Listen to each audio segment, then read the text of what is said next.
എല്ലാവർക്കും നമസ്കാരം. എൻ്റെ ഒരു പുതിയ വീഡിയോയിലേക്ക് എല്ലാവർക്കും സ്വാഗതം. നമുക്കിന്നൊരു ബീട്രൂട്ട് അച്ചാർ എങ്ങനെയാണ് തയ്യാറാക്കുന്നതെന്ന് നോക്കാം. നല്ല ടേസ്റ്റുള്ള ഒരു സ്പെഷ്യൽ അച്ചാറാണ് ബീട്രൂട്ട് അച്ചാർ. എല്ലാവരും വീഡിയോ കണ്ട് ഇഷ്ടപ്പെടുവാണെങ്കിൽ സബ്സ്ക്രൈബ് ചെയ്യണം, സപ്പോർട്ട് ചെയ്യണം. നമുക്കിതിന് വേണ്ടി 2 ബീട്രൂട്ട് ഞാൻ ചെറുതായിട്ട് അരിഞ്ഞെടുത്തിട്ടുണ്ട്.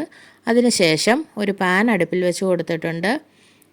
അതിലേക്ക് നമ്മൾ വെളിച്ചെണ്ണയോ സൺഫ്ലവർ ഓയിലോ എന്താ നമുക്ക് ഇഷ്ടമുള്ളത് എന്താണെന്ന് വെച്ചാൽ അത് ചേർക്കാം.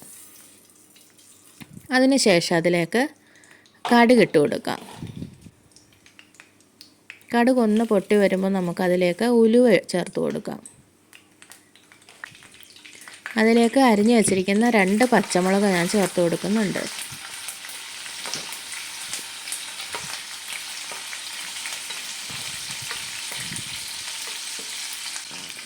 അതിനുശേഷം ഒരു 10 അല്ലി വെളുത്തുള്ളിയും ഒരു ചെറിയ കഷ്ണം ഇഞ്ചിയും അരിഞ്ഞത് ചേർത്ത് കൊടുക്കാം. വലിയ വെളുത്തുള്ളി ആണെന്നുണ്ടെങ്കിൽ നമുക്ക് 2ആയിട്ട് കീറി ചേർത്ത് കൊടുക്കാവുന്നതാണ്. അതിനുശേഷം നമുക്ക് കറിവേപ്പില ഇതിലേക്ക് ചേർത്ത് കൊടുക്കാം.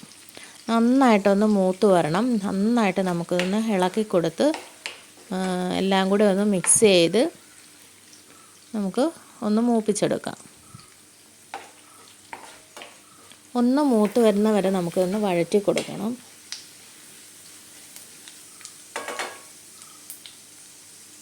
കണ്ടില്ലേ, ഇവിടെ നന്നായിട്ടൊന്ന് മൂത്ത് വന്നിട്ടുണ്ട്. അതിനുശേഷം അരിഞ്ഞു വെച്ചിരിക്കുന്ന ബീട്രൂട്ടും കൂടെ നമുക്ക് ഇതിലേക്ക് ചേർത്ത് കൊടുക്കാം.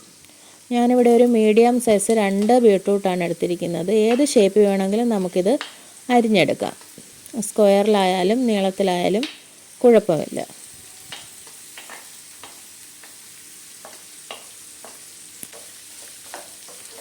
നന്നായിട്ട് നമുക്കൊന്ന് മിക്സ് ചെയ്ത് കൊടുക്കാം. നമ്മുടെ വെളുത്തുള്ളി ഇഞ്ചിയൊക്കെ ആയിട്ട് നന്നായിട്ടൊന്ന് മിക്സ് ചെയ്ത് കൊടുക്കണം. അതിനുശേഷം ഇവിടെ 1.5 ടീസ്പൂണാണ്, ടേബിൾ സ്പൂൺ അല്ല, ടീസ്പൂൺ ഉപ്പിട്ട് കൊടുത്തിട്ടുണ്ട്. 2 ടീസ്പൂൺ മുളക് പൊടി ചേർത്ത് കൊടുത്തിട്ടുണ്ട്. 1/2 ടീസ്പൂൺ മഞ്ഞൾപ്പൊടിയും ചേർത്ത് കൊടുത്തിട്ടുണ്ട്. 1/2 ടീസ്പൂൺ കായപ്പൊടി ചേർത്ത് കൊടുക്കണം. അതിനുശേഷം നമുക്ക് നന്നായിട്ട് ഇതൊന്ന് മിക്സ് ചെയ്ത് കൊടുക്കണം. ആ പൊടികളുടെ എല്ലാം പച്ചമണമൊക്കെ ഒന്ന് മാറുന്ന വരെ നമുക്കതൊന്ന് നന്നായിട്ടൊന്ന് ഇളക്കി കൊടുക്കാം.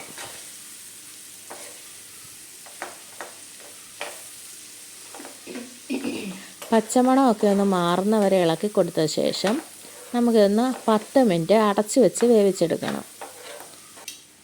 കണ്ടില്ലേ, ഞാനിവിടെ 10 മിനിറ്റ് അടച്ച് വെച്ച് വേവിച്ചെടുക്കുന്നുണ്ട്.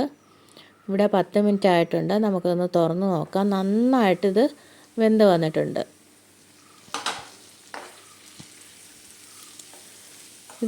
ഇതുപോലെ വെന്ത് വന്നതിന് ശേഷം നമുക്ക് ഇതിലേക്ക് വിനാഗിരി ചേർത്ത് കൊടുക്കണം. ഞാനൊരു 2 ടേബിൾ സ്പൂൺ വിനാഗിരി ചേർത്ത് കൊടുക്കുന്നുണ്ട്. നന്നായിട്ട് നമുക്കൊന്ന് ഇളക്കി യോജിപ്പിച്ച് കൊടുക്കാം. ഒരു 5 മിനിറ്റ് നന്നായിട്ടൊന്ന് കുറുകി വരുന്നത് വരെ നമുക്കൊന്ന് വിനാഗിരി എല്ലാമായിട്ടൊന്ന് മിക്സ് ചെയ്ത് കൊടുക്കാം. വളരെ എളുപ്പം തയ്യാറാക്കാൻ പറ്റിയ ഒരു അച്ചാറാണ് ബീട്രൂട്ട് അച്ചാർ. നല്ല ടേസ്റ്റുള്ള, കുട്ടികൾക്കൊക്കെ വളരെ ഇഷ്ടപ്പെടുന്ന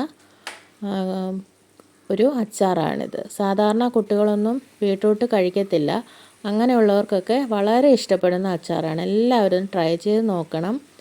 ഇഷ്ടപ്പെടുവാണെങ്കിൽ, വീഡിയോ കണ്ട് ഇഷ്ടപ്പെടുവാണെങ്കിൽ സബ്സ്ക്രൈബ് ചെയ്യണം, സപ്പോർട്ട് ചെയ്യണം. Thank you.